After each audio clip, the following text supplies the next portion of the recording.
जय जय रघुवीर समर्थ. श्लोक. जना कारणे देव लीलावतारी, बहुतान परी आदरे वेशधारी.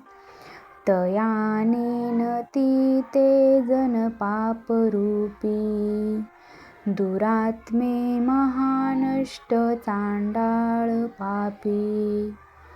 अर्थ. जनाकारणे म्हणजे जनांच्या कारणासाठी, हितासाठी. देव वेगवेगळ्या लीला म्हणजेच वेगवेगळे अवतार घेतात. ते बहुतेकदा वेशधारी रूप घेऊन येतात.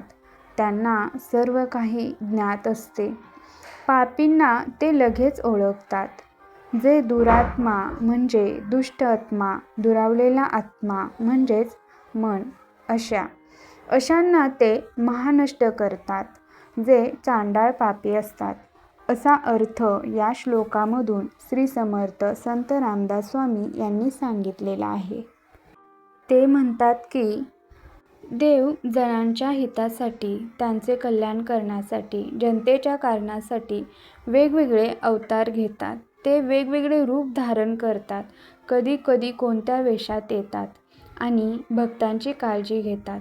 जे दुरात्मे आहेत, दुष्ट आत्मे आहेत, त्यांना मोठ्या प्रमाणात नष्ट करतात, महानष्ट करतात. जे चांडाळ पापी असतात त्यांना ते नष्ट करतात. असा अर्थ आपल्याला सांगितलेला आहे. आपण नेहमी परमेश्वराचे भजन करावे, कीर्तन करावे, नामस्मरण करावे. आपण नेहमी परमेश्वराची आठवण काढावी, असं आपल्याला या श्लोकामधून अर्थ दिलेला आहे. जय जय रघुवीर समर्थ.